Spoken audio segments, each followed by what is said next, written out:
میری شاید کسی شیعہ اور عالم سے اتنی دوستی ہو جتنی مولانا طارق جمیل سے دوستی ہے.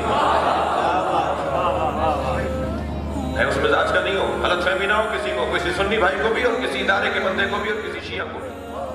میرا ایک سنی جوان جو مجھ سے بہت پیار کرتا ہے، اس کا نام بھی ابو ہریرہ ہے. وہ کہنے لگا میں کربلا مشی میں گیا، چیزوں کی مشی میں اپنے شیعہ دوستوں کے ساتھ، تو تبرک بٹ رہا تھا، کچھ شوارما بٹ رہا تھا. کہنے لگا میرا دل کر رہا تھا کہ میں کھاؤں، مگر رش اتنا لمبی لائن ہے، کہا جی لائن میں لگوں گا تو ہمارا قافلہ آگے چل جائے. تو وہ شیعہ دوست نے کہا کہ پریشان نہیں ہو، تم لائن توڑ کر آگے جا کے کھڑے ہو جاؤ اور کہہ دو انا سنی. لاکھوں شیعوں میں کہو انا سنی. تو جیسے اس نے دور سے آگے کہا نا انا سنی، تو وہ لبنانی تھا بانٹنے والا، وہ وہاں سے چبوترے سے اتر کر آ گیا، پورا تھال لے کر آ گیا، یہ سارا تمہارے لیے ہے. اس میں کیا پریشانی ہے کہ وہ سنی ہے تو سنی ہے، یہ شیعہ ہے تو شیعہ ہے.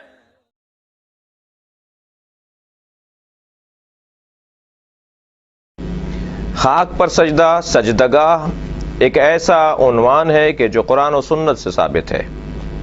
وَجُعِلَتْ لِيَ الْأَرْضُ سُجَّدًا، اللہ نے میرے لیے زمین کو، خاک کو سجدگاہ قرار دیا ہے. یہ حدیث پیغمبر ہے کہ جسے علماء اہل سنت نے اپنی کتابوں میں، بالخصوص بخاری میں اور صحیح نسائی میں، ابن ماجہ میں اور سنن ابن داؤد وغیرہ میں اس حدیث کو نقل کیا. پیغمبر جب سجدہ کیا کرتے تھے تو آپ قالین پر سجدہ نہیں کرتے تھے، پیغمبر اکرم کپڑے پہ سجدہ نہیں کرتے تھے، بلکہ آپ نے اپنے ایک صحابی کو دیکھا کہ جو نماز پڑھ رہے تھے اور ان کا امامہ زمین کے اور ان کے درمیان حائل تھا، ان کے ماتھے میں، ان کی پیشانی اور زمین کے درمیان حائل تھا. آپ نے اتنا انتظار نہیں فرمایا کہ آپ اسے نماز ختم کرنے دیتے، بلکہ آپ آگے بڑھے اس کی اہمیت کے پیش نظر، اور آپ نے اس کا امامہ اپنے ہاتھ سے اس کے سر کی جانب پیچھے ہٹا دیا تاکہ پیشانی اور زمین میں کپڑا حائل نہ ہو. لہٰذا کپڑے پر سجدہ یہ پیغمبر اکرم کی سنت سے ہٹ کر ہے. السجود علی الخمرہ، یہ کتب اہل سنت کے اندر پورا باب ہے. خمرہ، ٹھیکرے پہ سجدہ اور مٹی، پختہ مٹی پہ سجدہ، یہ پیغمبر کی سنت ہے. پیغمبر اکرم کپڑے پہ سجدہ نہیں کرتے تھے. ایک شخص کہنے لگا کہ آپ سجدگاہ پر سر رکھ کے سجدہ کرتے ہیں، کبھی اگر کوئی کسی کی عبادت کر رہا ہو تو اس پہ چڑھتا نہیں ہے، اس پر بیٹھتا نہیں ہے، اس پہ سوار نہیں ہو جاتا. ہم خانہ کعبہ کی عبادت نہیں کرتے، خانہ کعبہ کی طرف رخ کر کے اللہ کی عبادت کرتے ہیں. لہٰذا خانہ کعبہ کی چھت پر کھڑے ہو کر بھی اذان کہی جاتی رہی ہے، نبی کے زمانے میں بھی اور بعد از پیغمبر بھی.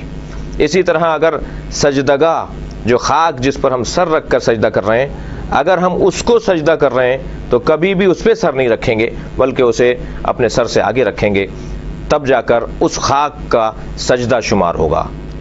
کربلا سے پہلے مطلقاً خاک پر سجدہ ہوتا ہے، لیکن کیونکہ وَطَابَتُ الْأَرْضُ الَّتِي فِيهَا دُفِنْتُمْ، معصوم فرما رہے ہیں کہ وہ خاک جس میں آپ حسین دفن ہو گئے، اے اصحاب پیغمبر جس خاک میں آپ دفن ہو گئے، وہ خاک طیب و طاہر ہے. لہٰذا جب خاک پر سجدہ کرنا ہی ہے تو پھر وہ خاک جو طیب و طاہر زیادہ فضیلت رکھنے والی ہے، اسے اگر سجدہ قرار دے دیا جائے تو بالکل ٹھیک ہے. ایک شخص نے ہم سے کہا کہ آپ خاک پر سر رکھتے ہیں، آپ سجدگاہ پہ سر رکھ کے سجدہ کرتے ہیں، لہٰذا آپ شرک کرتے ہیں. میں نے ان سے پوچھا کہ آپ کہاں سر رکھتے ہیں؟ کہنے لگے ہم ہر جگہ رکھ لیتے ہیں. تو میں نے کہا پھر بڑا مشرک کون ہوا؟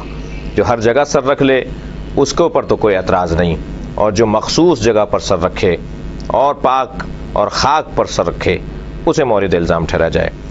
کتب اہل سنت کے اندر السجود علی الخمرہ ایک پورا باب ہے سجدگاہ کے عنوان سے. پیغمبر نے کبھی کپڑے پہ سر نہیں رکھا، ہمیشہ پختہ مٹی پر اور ٹھیکرے پر اور خاک پر سر رکھا ہے. یہی سنت پیغمبر ہے. وما علینا الا البلاغ.